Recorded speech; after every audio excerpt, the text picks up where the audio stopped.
Welcome to the Mini Book Podcast, African American Books Edition. It's wonderful to be here with you. Today we are exploring just a truly a powerful collection. It's essays and poetry titled The Shire this time. A New Generation Speaks About Race, and it's edited by the incredible Jesmyn Ward. Now, before we really get into the heart of this book, we do have just a little bit of housekeeping to take care of. That's right. We want to be, upfront with you right away. The voices you are hearing right now, they're generated by AI, but the content, the stories, and the insights. Oh, those come straight from the book itself. Exactly. And we really feel that this is a great way to learn about African American history and to engage with these essential texts. But like we always say, nothing beats the real thing. So after hearing our conversation today, we would really encourage you to go out and purchase this book, support Jesmyn Ward, and the amazing list of contributors we're going to talk about. Absolutely. And please, consider subscribing for future content. We have so many incredible books lined up for this series. Okay, so let's unpack this. The Fire this time.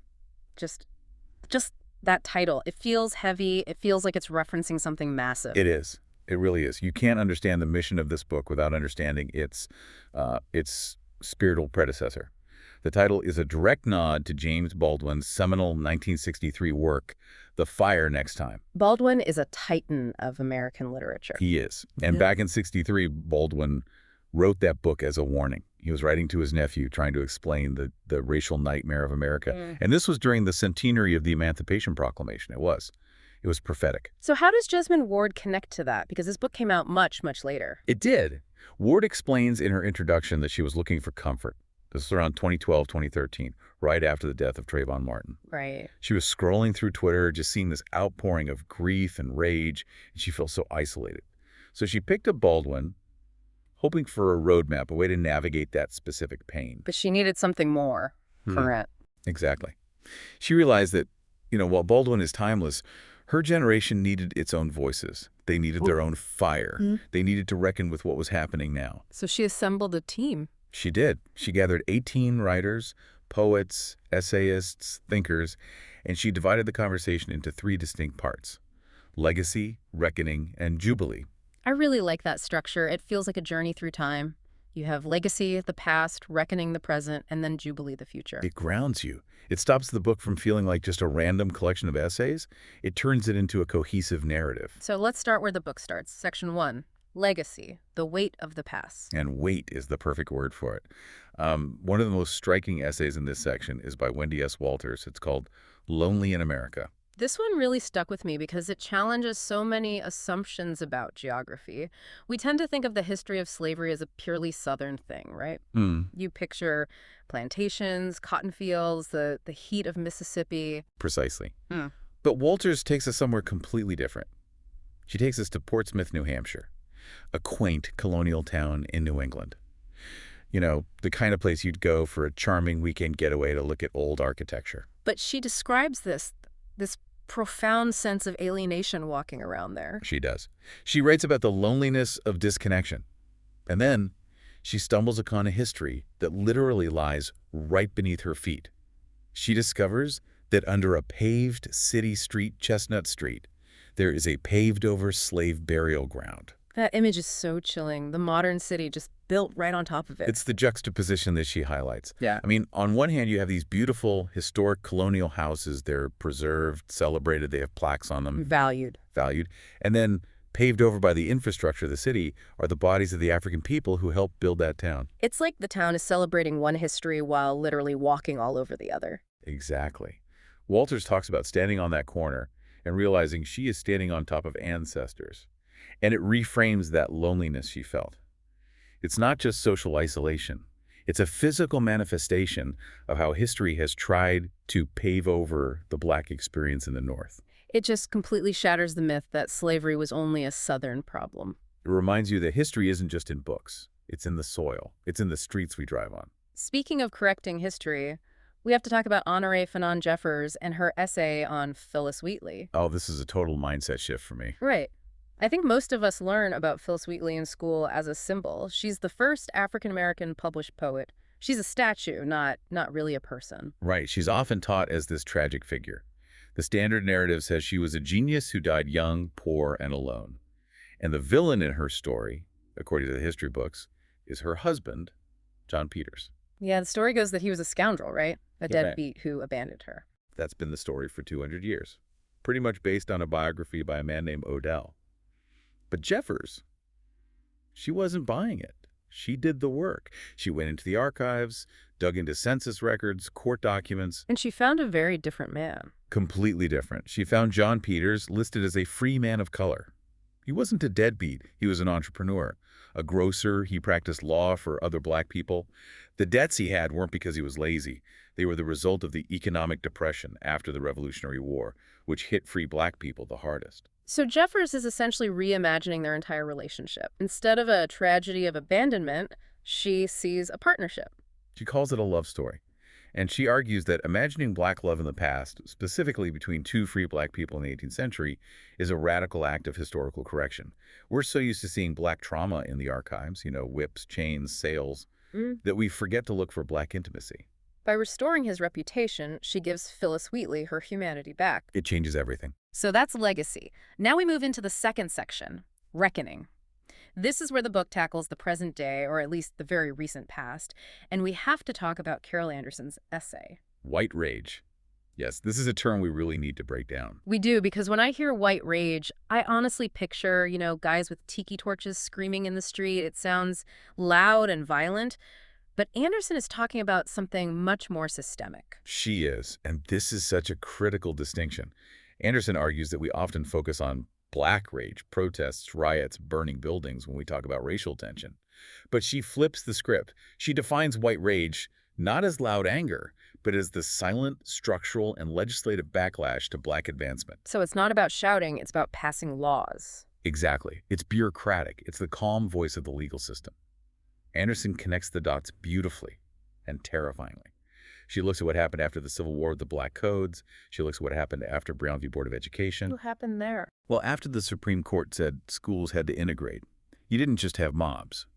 You had states like Virginia, where counties literally shut down their entire public school systems for years rather than let black and white kids sit together. They just closed the schools. Closed them. Private academies opened for the white kids, and the black kids were left with nothing. That, she says, is white rage. It's burning down the village to save it from integration. And Anderson brings it right up to the modern era, with a backlash to the election of Barack Obama. You mean the rise of voter suppression laws? Right. Her point is that every time black people make a step forward, an advancement, there's a calculated legislative response designed to undermine that achievement. It's cloaked in the language of law and order or election integrity, but the function is rage. That's a powerful way to reframe American history. It's not just a steady march of progress, it's a constant push and pull. A cycle of advancement and backlash. Now, in the same section, we have a lighter but very sharp essay by Clint Smith called Queries of Unrest, and he tackles a subject that dominated the news for a while, Rachel Dolezal. Oh, yes. The white woman who famously pretended to be black and even became a leader in the NAACP. It feels like a fever dream now, but it was a huge moment. Smith unpacks why this was so problematic. It wasn't just lying. It was about what she thought blackness was. Correct. Smith argues that for Dolezal, blackness was a costume. It was a wig, a spray tan, a feeling. But Smith has this brilliant line where he says, being black is not a volunteer position, it's a long internship. A long internship, that sticks with you. It means you don't get to just dip in and out. You don't get to put on the cool parts of the culture, the music, the hair, the style, and then wash it off when the police show up. Smith contrasts her performance with the reality of actual black people who have to navigate identity every single day. Like code switching. Exactly. Code switching. Changing how you speak or act to survive in white spaces. That's a survival mechanism, not a hobby. Her performance just made a mockery of the real, complex, and often dangerous reality of black identity in America. Moving from that complexity to the reality of loss, the Reckoning section also features Claudia Rankine, and she writes about the condition of black life is one of mourning. This is a heavy, necessary read. Yeah. Rankine posits that to be black in America is to be in a perpetual state of mourning. And she anchors this with the story of Mamie Till Mobley. Emmett Till's mother. Yes. When her son was brutally murdered in 1955, she made a decision that changed history.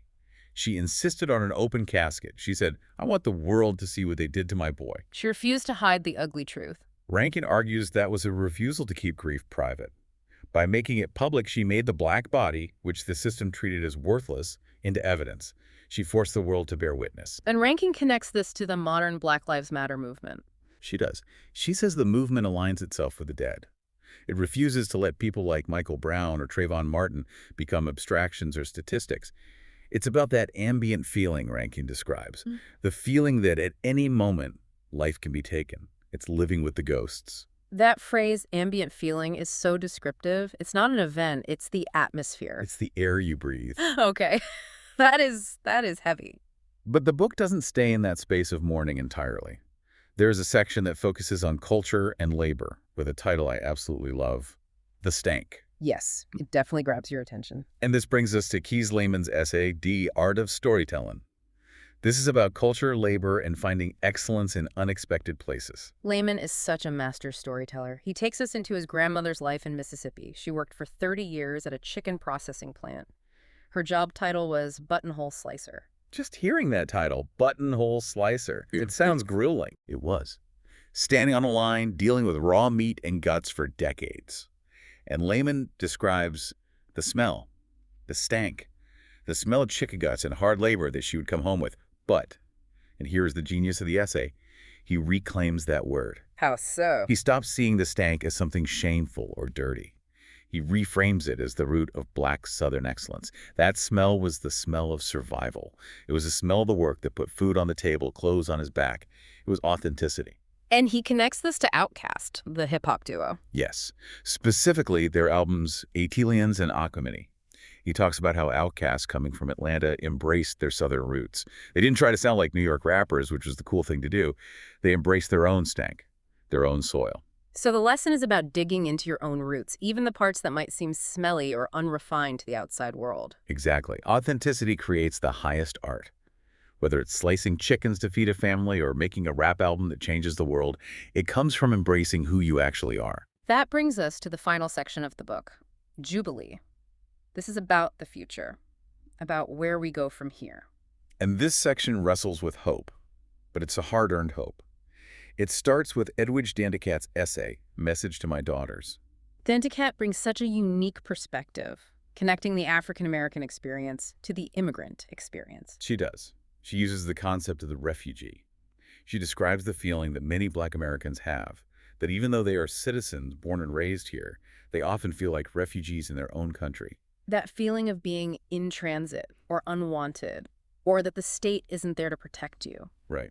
And she talks about the parent's dilemma, specifically the talk. The conversation Black parents have to have with their kids about how to interact with police. Exactly. How do you explain this to a child? You have this innocent Black child, you want them to be carefree, but you also have to warn them about danger.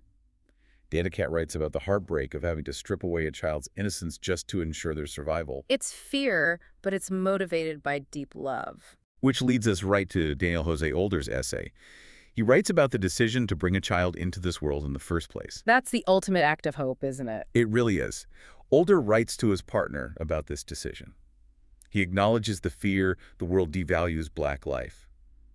But he reaches a breaking point. He uses this phrase, this far and no further. This far and no further. That sounds like a battle cry. It is. It's the realization that collective mourning has to turn into collective resistance. But here's the key. He says the revolution isn't just about fighting, it's about loving. Loving. Yes.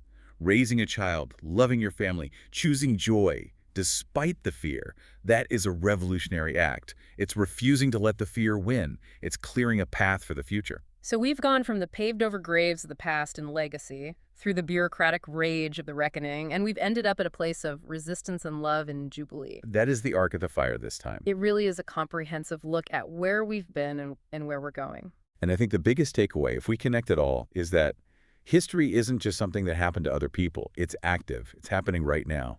Whether it's a white rage responding to progress or the stank of labor creating culture, we are living in the middle of this story. And as Jesmyn Ward suggests, the only way to get through it is together, to gather these forces, to listen to them, and to keep the fire burning, not to destroy, but to illuminate. Beautifully put. Before we wrap up, I want to leave you with something to think about. We talked about white rage as a bureaucratic backlash, Look around at your local news, your local school board meetings, the laws being passed in your state today.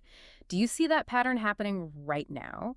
And if so, what is the jubilee, the act of love and resistance that counteracts it? That's the question. Thank you so much for joining us on this exploration of the fire this time by Jesmyn Ward. Yes, thank you. And please, if you enjoyed this, hit that subscribe button. Tell a friend about this conversation. We want to keep bringing you these summaries. And we want to hear from you. Please suggest books in the comments that you'd like to hear us cover in future episodes. We read them all, and we love hearing your recommendations. We really do. Thank you for subscribing and listening. Until next time.